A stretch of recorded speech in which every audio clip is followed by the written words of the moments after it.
안녕하십니까, 블록패치의 다니엘입니다. 이번 시간에는요, 제가 증권형 토큰에 대한 이야기를 좀 해보려고 합니다. 요즘에 많은 분들이 이제 증권형 토큰에 대한 이야기를 좀 하기 시작하셨어요. 그러면 먼저 증권이 뭔지 한번 검색을 해볼까요? 증권을 이제 이 네이버에서 검색을 하면은 이렇게 지식백과에 증권에 대한 이야기가 나옵니다. 증권의 정의는 주식이나 채권 등 재산적인 가치가 있는 문서라고 이렇게 정의가 되어 있고요. 주식이나 채권 등 각종 증권이 거래되는 시장인 증권시장은 유가증권을 통하여 자금이 수급되는 직접 금융 방식에 의한 금융시장이다 라고 되어 있어요. 제가 3개월 전쯤에 코벤저스라는 미더에 나가서 했던 말이 있었는데요. 볼 수 있겠다 정도 이야기를 했고, 그리고 이제 증권형 코인들에 대한 이야기 조금씩 증권형 토큰에 대한 이야기예요. 하위 테스트라는 이야기를 하고 있고요. 여기서 말을 했던 하위 테스트는 미국의 어떤 법원들에서 시행을 했던 증권에 해당하는지에 대해 분류를 하는 그런 방식이었는데요. 한 기준이 있었어요. 뭐냐면은, 그래서 하위 테스트는 뭐냐면요, 미국에 있던 어떤 법원들에서 이렇게 증권인지 아닌지에 대한 분류를 하려고 진행했던 테스트인데요. 뭐냐면은 내가 어떠한 것에 투자를 해서 타인의 노력에 의해 미래 수익을 기대하면은 이게 이제 증권이다 라고 분류를 하는 그런 테스트입니다. 그래서 제가 이제 증권에 대해서 찾아봤는데, 내가 뭐 부동산이나 아니면은 주식 혹은 그림 작품 같은 것들에 투자를 하고 그런 것들이 이제 미래 수익을 기대하면서 거기에 어떠한 타인들의 노력이 들어갈 수 있겠죠. 뭐 프로모션을 한다든지 이런 노력들에 의해서 미래 수익을 기대하고 투자를 하면 이게 이제 약간 증권에 해당한다라고 이렇게 볼 수 있는 거죠. 있을 것인 분류가 될 것인가에 대한 건데, 이런 투자를 하고 이 코인을 다른 사람들이 이 코인을 가진 수익을 만약에 기대하게 된다. 그래서 아까 말씀하셨던 것처럼 부동산 관련해가지고 어떤 사업들이나, 그래서 어떤 분께서 이때 질문을 하셨던 내용이 자신이 이제 부동산 관련 그런 프로젝트를 준비한다고 하셨어요. 그때 부동산 관련 프로젝트가 증권형으로 만약에 분류가 라고 했을 때에는 제가 증권법에 맞는 그런 식으로, 그런 방식으로 준비를 하라고 말씀을 드렸던 내용이고요. 이게 증권형 모델에서 증권형 코인으로 증권형 토큰으로 갈 가능성이 높아 보이는데, 아무튼 그런 내용이고, 증권형의 그러면은 제가 왜 이 증권형 토큰에 대한 영상을 이번 시간에 준비를 했는지에 대해 좀 말씀을 드리려고 합니다. 우선 뉴스들이 좀 있는데요.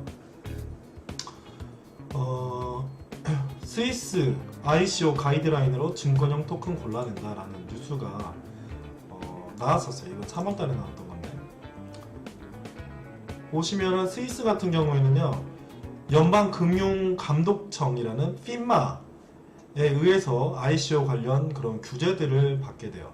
그런데 만약에 증권형 토큰으로 분류된 그런 것들, 뭐냐면은 재산 가치가 포함돼 회사 지분과 이익 분배 등에 사용되는 토큰, 이런 토큰을 자산형 토큰, 즉 증권형 토큰으로 분류하고 증권법을 따르도록 했다라고 스위스에서는 이야기하고 있습니다.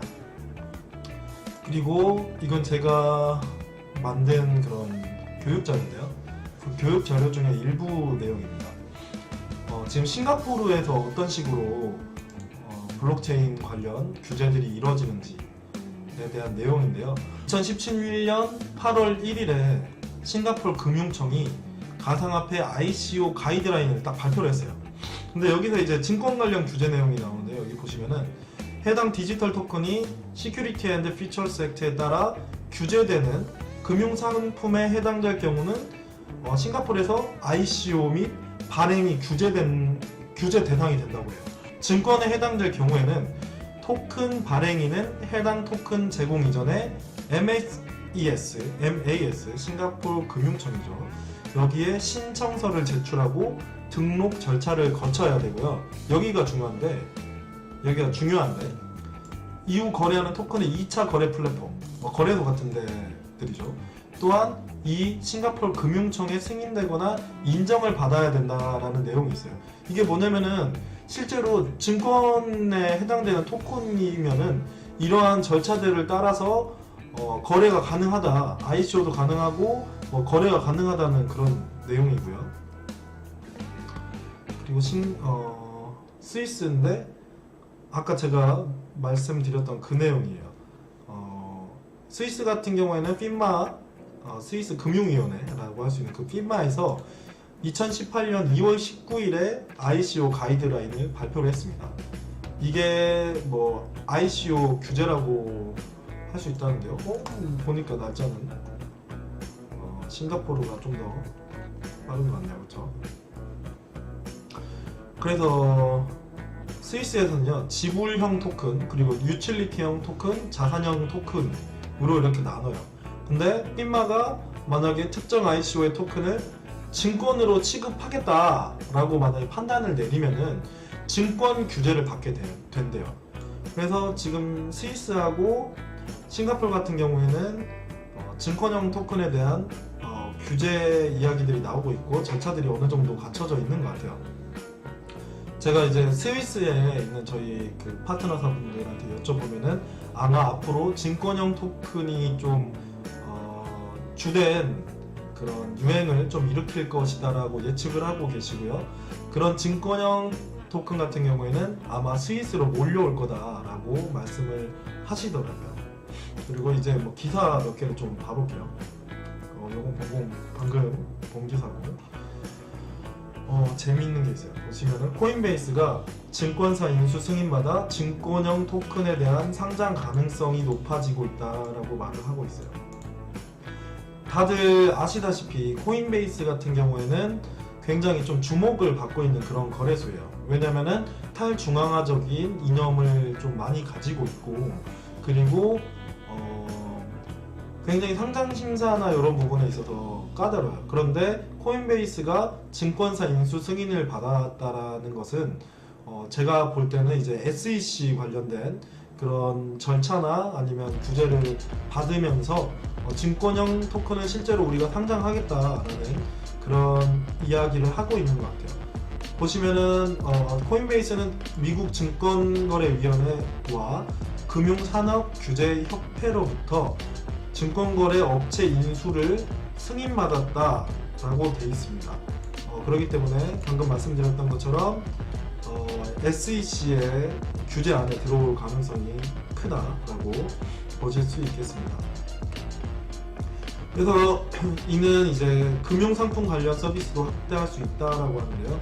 코인베이스는 증권 중개, 대체거래 시스템, 투자 자문업 등을 운영할 수 있다고 하네요.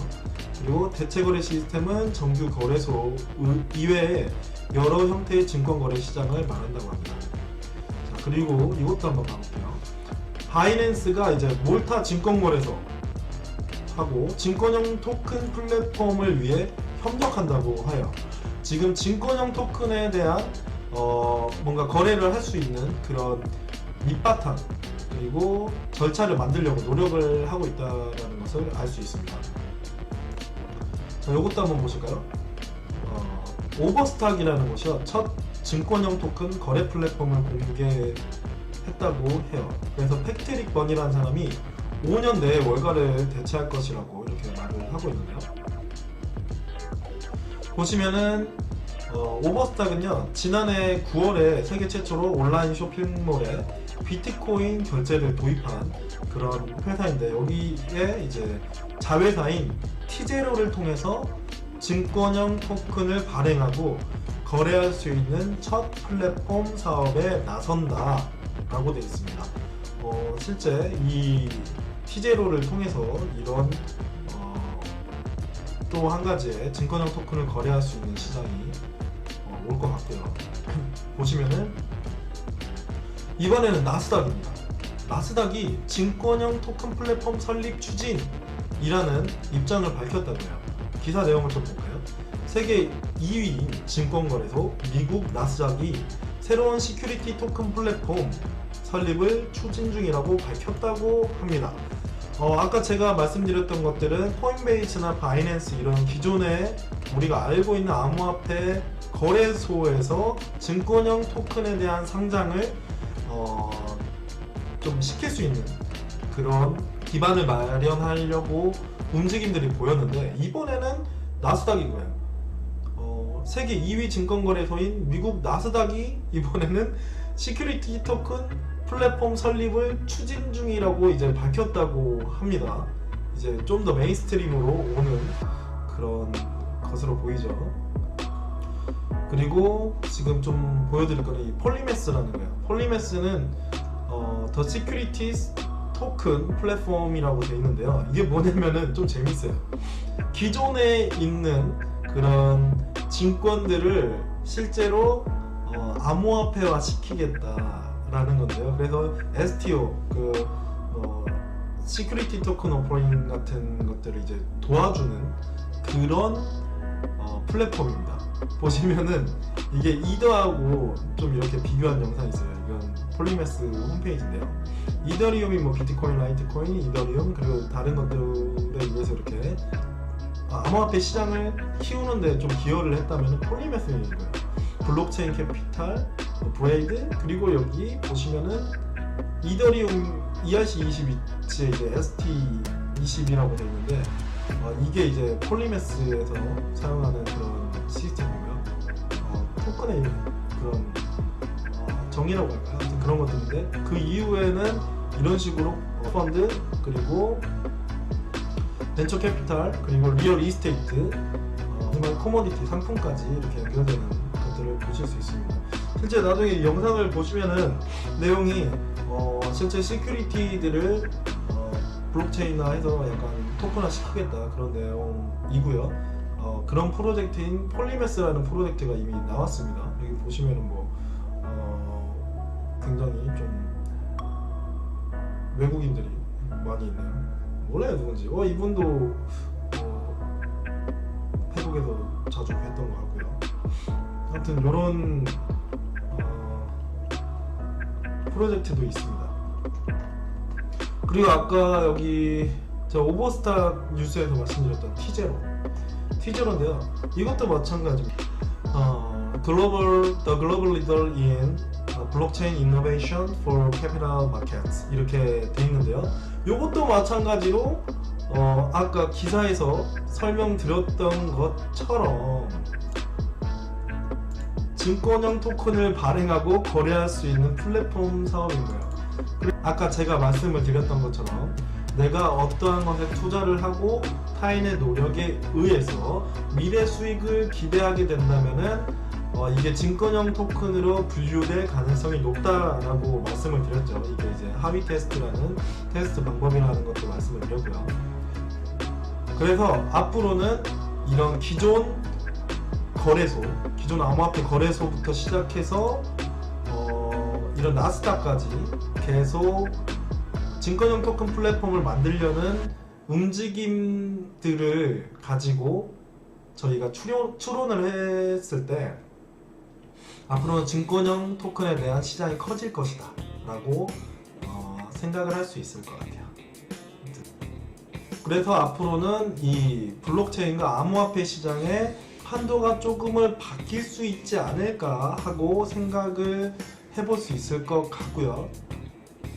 실제 블록체인 프로젝트, 암호화폐 프로젝트를 준비하시는 분들께서는 이러한 움직임도 있다라는 것들을 좀 체크해 보시고, 실제 암호화폐 투자자분들께서도 이런 식으로 흐름들이 조금씩 변해가고 있다라고 생각을 좀 해보시면은 투자하실 때 좀 도움이 될 것 같네요.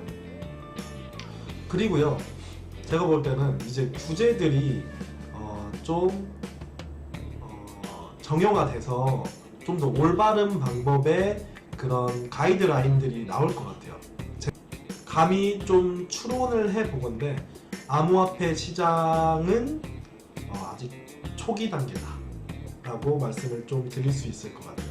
그렇기 때문에 지금 비트코인을 포함한 여러 암호화폐 가격이 좀 많이 다운됐다고 해서 너무 실망하지 마시고 이러한 움직임들도 좀 파악을 해보시고 기술적인 부분들도 좀 공부해 가시면서 이런 베어마켓을 좀 견디는 그런 시간이 됐으면 좋겠습니다. 오늘 영상은 이 정도로 마치겠습니다. 감사합니다.